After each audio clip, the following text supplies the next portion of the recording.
I always say, as a leader, slow react. If your team, especially if they come from different background, if they don't say a word in the meeting, and try to understand, are they not engaged?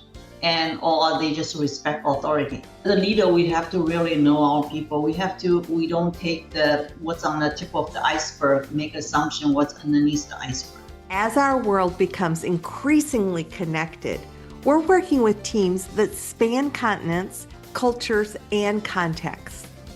And here's the thing, what works brilliantly in one culture can completely miss the mark in another. Silence in a meeting might mean respect, not disengagement. Humility might be mistaken for a lack of leadership potential. And direct communication style? Well, that could either build trust or create distance, depending upon who's listening. I'm Meg Rentschler, and you just heard Dr. Ling Hua share insights on this important topic. Ling is not only a former student of mine from her coaching certification program, but she's become a true expert in something we desperately need more of, leading with cultural respect. With her background as a global exec in biotech, leading teams across multiple continents, and now as an ICF-certified executive leadership coach, Ling brings a unique perspective on how we can stop making assumptions and start getting curious about people who we lead and who we coach. Whether you are managing a multicultural team, coaching leaders from different regions, or you simply want to be more culturally aware in your work, this conversation is going to open your eyes to what you might be missing, and more importantly, how you can bridge those gaps.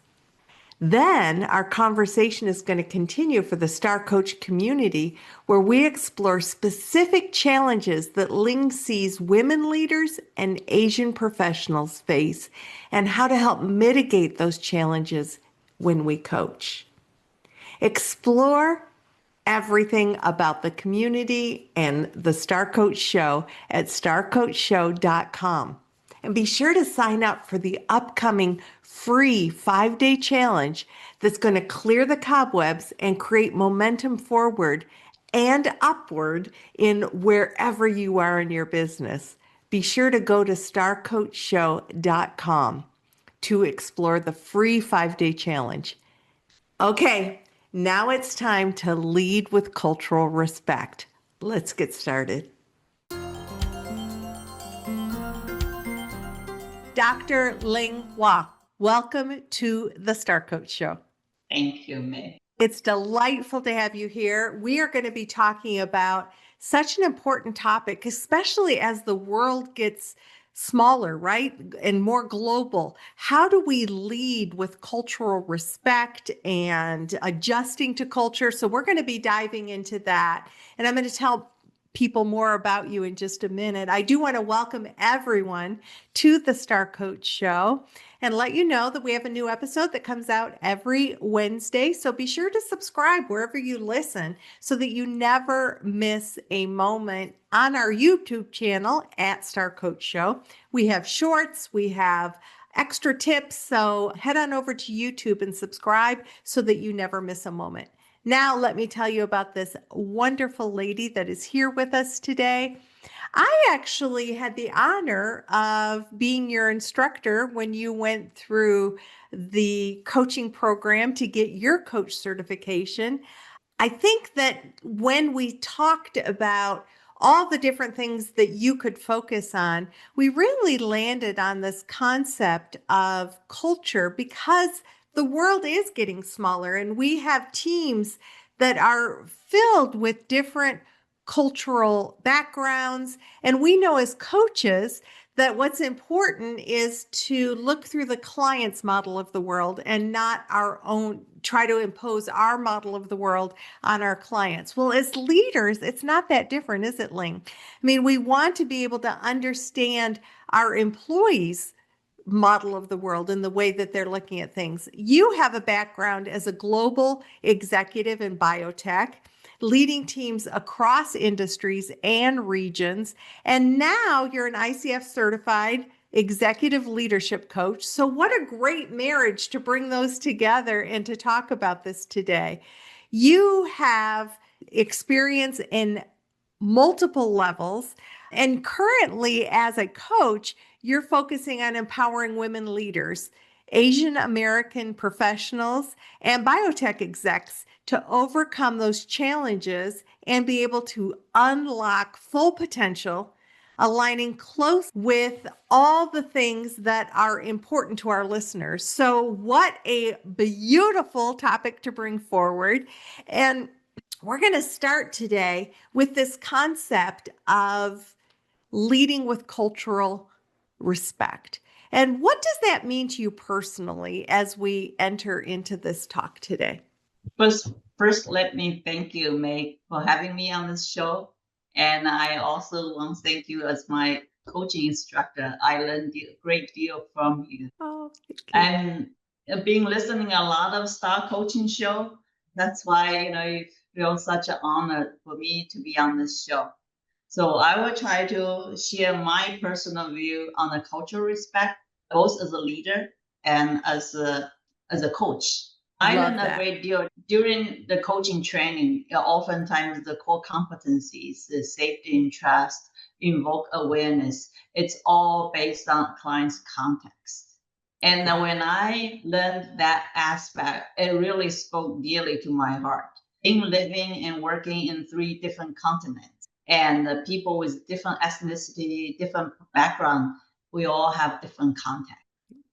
That's so good. And what I love about this interview and everybody who's listening, whether you are a leader working with a multicultural team, whether you're a coach who coaches leaders or who coaches multicultural teams, Ling's perspective is going to help us look at all of that. And what I would ask is, I love your alignment between what you learned in coaching in your coaching program to how you're applying that now as a coach and a leader. What is it that you learned as a leader that was just important to remember as you were dealing with people across all these continents? A little footnote here for the listeners. Ling travels so much that we had to reschedule this interview 2 or 3 times because she's on a different continent all the time.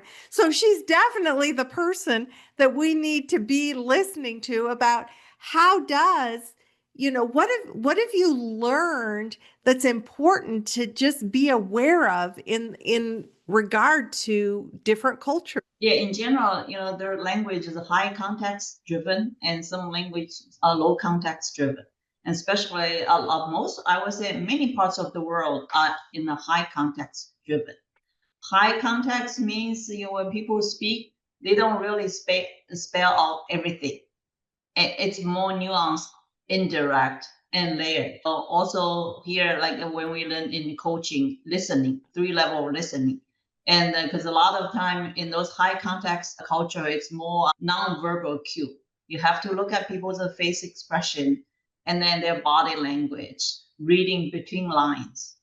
But on the other hand, on the lower context culture, it's like the US or most of the Western countries, Germany and Netherlands, they're very direct and clear logic, and what they say is what they mean. Nothing hiding behind their direct expression, efficient, very, very clear, straightforward feedback and instructions. Ooh, love that. So let's look at the high context where, and you said that that's where we have to really listen to body language and not everything's going to be necessarily in the spoken word. So what are some of the cultures that you find to be high context, and what would you recommend as a leader or a coach in engaging with that context?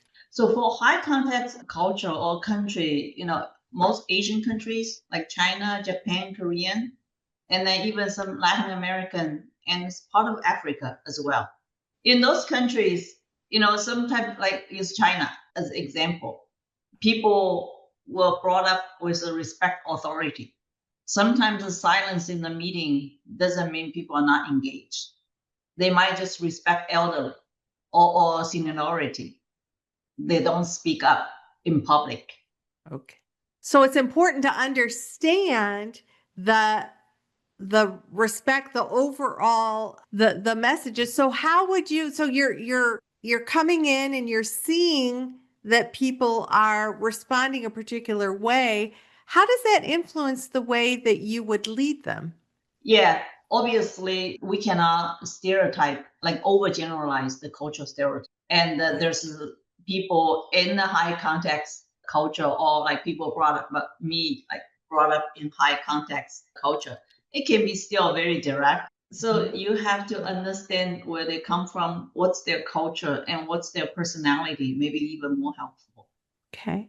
So as a leader, how might you gain that information? How appropriate is it to ask questions about what, as coaches, we ask questions all the time. As leaders, leaders might be more hesitant to ask the kinds of questions that would help them meet people where they're at. So what would you recommend? I would say these days, especially after I had a coach training, I think bring coaching mindset into leadership role, it's critical. And you have to understand your people, and you have to listen actively, ask for feedback. Is this what you want to treat it? Or if you're silent and not answering, speak up, try as a leader or manager, try to figure out, is this someone disengaged? If you use a US standard or low context standard, or just speak this type of person more respect authority. They want to speak to you in private instead of in public. They were afraid of offend authority. So you have to know your people. So that becomes having those kinds of conversations, asking what's happening when we're in a meeting, or what are you thinking, or what's most comfortable for you for sharing. So not making an assumption is what I'm hearing you say. Don't assume that you know why somebody's behaving the way that they're behaving. Get curious, ask about it, see because you might assume that they're disengaged when in fact they're being respectful. Yes, indeed. Let's talk about another thing that managers often have to do, which is performance evaluations, and that factoring culture in as we are evaluating people. We want to factor in the cultural difference there. What might that look like? Yeah, this is a very interesting topic, dear to my heart. In my old days, I do performance review all the time, not just directed for my organization. The company I worked for, oftentimes we do global performance review. You can see managers, leader come from different parts of. We had leaders from Netherlands, from Denmark, from the U.S. East Coast, West Coast, even U.S. East Coast or West Coast. They could be a little bit different, and China. Very different. Yes. The manager in low context, direct culture, they tend to speak very direct, highly obvious way about their people's performance, even in the performance review. And the same principle applies when they give feedback to their direct reports. On the other hand, And how does that land? once again, if this is direct communication, your audience is also come from direct communication. Let's say if your boss is from a Dutch, right? And then if he's or she her direct report is also Dutch, they're used to this direct feedback, clear, honest. They can see that as honest feedback.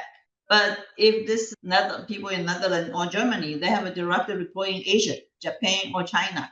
If he or she use the same way to give feedback to those employees in the Asian country, they might not take as easy as if they were colleague in Netherlands. So helpful. So what might be some resources, or if we're assuming positive intent, I want to be the best leader I can be for people across the globe. How, outside of like the years of experience that you have because you've lived it, you've done it, What can people potentially do to raise their awareness about this low contact, high contact, or context, I'm sorry, low, or just, tap into so that I could be the best leader I can be for somebody across the globe? Yeah, the book the cultural map written by Erin Meyer, and she really had a detailed theory, facts about people in different culture. Even she divided, across the world, 8 different scaling, and also she gave real example. Good. Uh, So the about culture different, map. Mm-hmm. yeah, the cultural map. And she used an example, opened a book. She was doing a training for a couple going to Asia for expat assignment. She teared up with an Asian descendant, for the project. She prepared everything for that introductory meeting, a preparation meeting before the couple goes to Asia. And then she was talking, but because the topic was Asian topic, she was expecting the guy was Asian guy, supposed to be an expert in Asian, speak up during the meeting. But the guy never spoke up. And because after she was like, it's more and more anxious. But the guy never spoke up until she finished. And she said, "Oh wow, that was a disaster, right?" Because, and then he asked, I forgot the guy's name. Said, "Do you have anything to add on?" And then the guy started to talk. He So needed to you be see the invited in. Yeah. yes, she did not know. She did not invite the person to speak, but the Asian guy was waited for He was being Erin because respectful. yeah, exactly. That's a great example. I'm wondering if you have any other examples of mistakes that can happen in cross-cultural relationships that are avoidable if we just know about them. And I don't know if you have any examples of mistakes that are made. I mean, I'm mentoring or even coaching a lot of Asian Americans. There are a lot of difference. I mean, we all know the culture difference, high context, low context, indirect, and direct. For example, assertiveness. In the Western world, manager oftentimes value assertiveness, right? Speak up. Mm-hmm. This is all the good attributes for Western manager like to have. But for Asian employees, assertiveness, obedience, it's humility, harmony, respect for authority. That's in their DNA if they were brought up in Asian countries. So assertiveness, really, it's not there. And it's just important for us to know that and to once again not make an assumption that this person isn't motivated or engaged just because they are not being assertive, because that's not part of their DNA. Love that. Yes. What about Ling? What have you learned in different kinds of organizations? So whether it's, are you seeing differences in the way, let's say, higher education deals with things versus biotech versus startup? Like, what do you see in different kinds of organizations? Yeah, I worked as a professor at SMU. Yes. That's high ed. I also worked at a startup company, very small in California. That was my first job after my PhD. And then I worked as for small size company, medium size, and 500 Fortune company. They all have a different culture. For example, speed and agility. The small startup, it's really fast. Decision fast. It's almost also flat in a way. But in high ed and some corporate, like German type of corporation culture, they are more slow paced, committee based. In universities, a lot of committee based driven sort of structure, and decisions are often slow, hierarchical, and also respect for title. But for Ah, startup, it's, as I said, it's all flat. Everybody all hands on deck. You have to have that speed. And then also the risk tolerance, right? For startup, it's like it's fail as a learning. It's okay. Encourage you take a risk. But for big corporate, it tend to move slow, more conservative on the planning side. mm. I can see higher ed also being, super conservative, slow, not big risk taking. So when we think about that, and we've got people listening who are from all cultures, who are leaders and coaches, and these different flavors of organizations. It was so helpful to kind of look through the different. So then now that you're a coach and you've been coaching for a while, how does coaching impact our cultural diversity as well as organizational diversity? So just how can coaching impact all of that? Yeah, in fact, I do have clients from startup and I do have clients from high ed. And really, the way they react is so differently. For example, taking actions. I mean, oftentimes during coaching session, coaching happens between sessions, taking actions. Oftentimes people from startup, they bang, bang, bang, they want to change. They want to make things right as much as they can. I mean, I'm not saying high ed, they don't want to make things right because they have other priorities and they tend to slow and then more academic driven, more process driven. Yeah. So as a coach, how do you respond to these different, either I sort of get a vision of the tortoise and the hare, right? So like your startup is the bunny who's running fast and doing their thing, and the higher ed is more of the tortoise, the turtle that's kind of moving slow but still getting things done. So how do you adjust your coaching depending, or if you do, depending upon the client that you're working with? Yeah, for my high ed clients, I understand their vision. I understand where they want to go. And then I trust they will put action in place. And I check with them often instead of, oftentimes, let's say the people in startup, they execute it, they done. And then in the second session, they already come back to me and say, yeah, I did this, last time we talked about the boundary setting and I tried it, it worked. And I aligned with my boss also. But when I check with my high ed clients, they say, oh, this last 2 weeks, I was busy with my grant proposal writing. I did not have time. But, this is what I remember I'm going to implement. That's my, for example, time management we talked about. And then, when the grant proposal writing becomes the majority of effort for a short period of time, they may not have a chance to practice the time management we discussed in the previous section. But, I kind of bring up again, remind them they will, maybe even go through the process, the priority, the actions need to take, and then give them the time to do it and check off.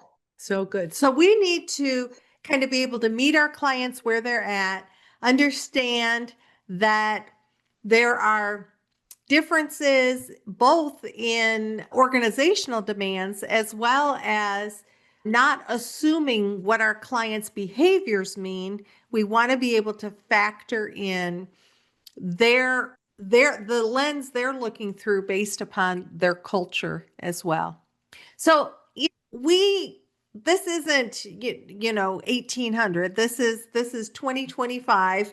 We are very global, as Ling can tell you, because she's been traveling the globe. But how would you say, even in over the course of your career, how cultural leadership has evolved in our increasingly globalized world? So, you've been at this for more than a minute. You've probably seen changes over time. How would you say that things have been evolving? I would say with the globalization, for example, a lot of expats went to China starting 1990s, right? Over the last 20, 30 years, a lot of special company culture changed, especially big company culture in China. And with the influence of people brought up in those expat or foreign countries have a local presence in China. Mm-hmm. And then those managers, leaders that gets moved to other local companies or government-owned companies. This is true not only for China, for many other Eastern country, Asian country as well. For example, I am an advisor on the advisory board of an Indian company, a biotech Indian company. I noticed their management style. It's also somewhat westernized. And because the CEO worked in the US before, and then many of their employees who work in the foreign, like former international company in India before. So you can see that movement, globalization movement there. Okay. So what I'm hearing there, Ling, is while the world gets a little smaller because we're able to kind of travel and engage, we still want to be respectful of cultural differences. Yet the more that we're engaged with one another, people are going west to train or whatever, that some of that's also sort of shifting. And we still want to be sure that we don't fall into any assumption, that we meet people where they're at. Would you say that's accurate? Yes, exactly. We once Okay. again as coaching training taught me, understand people's context. Right. So good.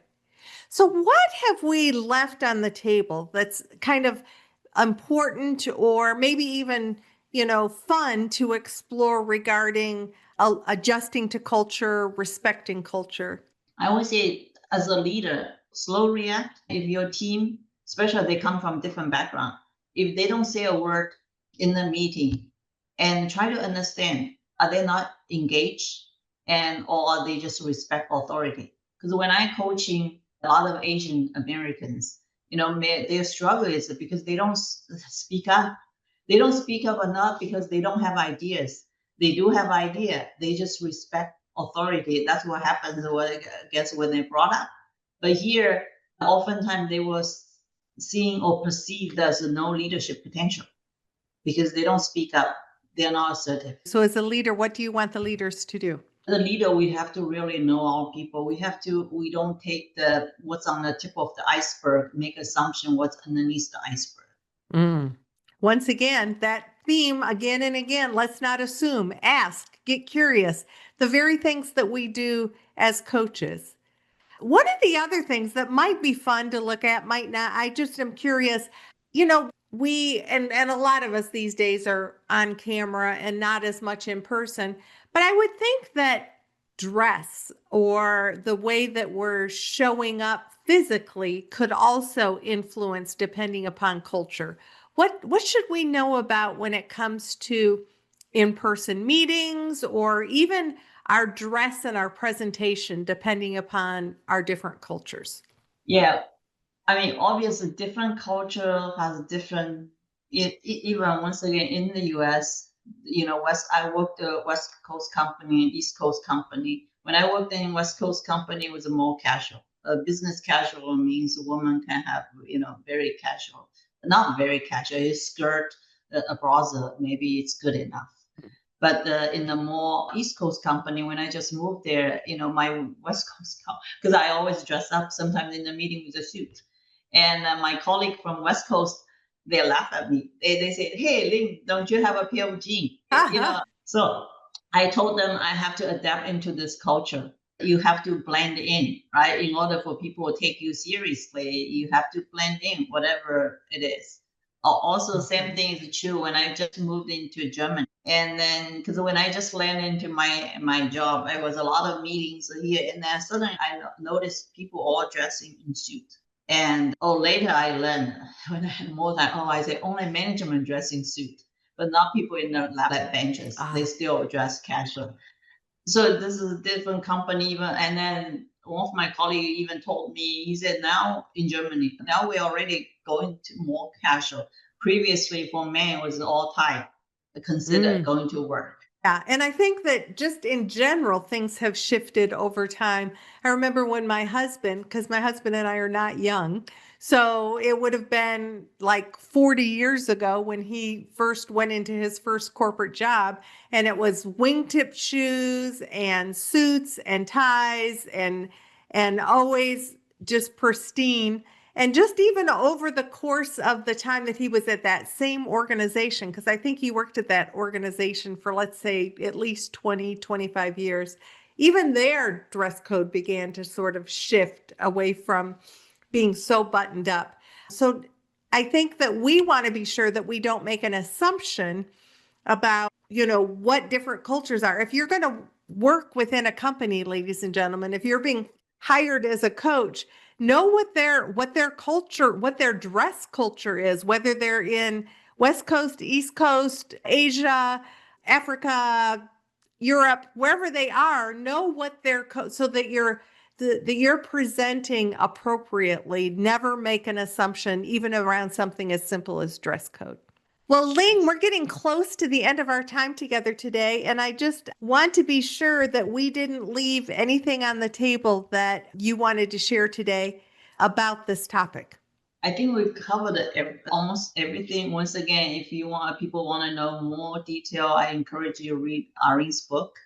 And then also recently there's a article on Harvard Business Review from this year's May to June issue, written by Dr. David Livermore. It's also talk about culture on global team.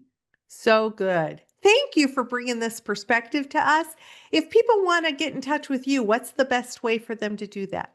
LinkedIn and my LinkedIn profile, you can leave me a message there. Also, you can contact me through email, ling.hua@hleglobalconsulting.com. Excellent. We'll have links to connect with Ling in the show notes or right below this video if you're watching on YouTube. Just once again, want to thank all of you for being here and to remind you that if you want to be sure you're always connected with great guests like Dr. Ling Hua, then you want to be sure that you're subscribed wherever you can to the Star Coach Show. I think that this show today, Ling, has helped us remember that the earth is not that big. The globe is very accessible. So remember that it's our differences that make us a rich, beautiful world. And let's get curious about one another. Let's ask and rather than assume about one another, and not believe that it's our differences that make us weaker, but our differences that make us stronger. We are all here on this earth together to do the lifting together. So be kind to yourself, be kind to others. Once again, thank you, Ling, for joining me today. And to all of you, have a great week and be sure to tune in again next week to the Star Coach Show. Thank you, Ling. Thank you, Meg, for having me.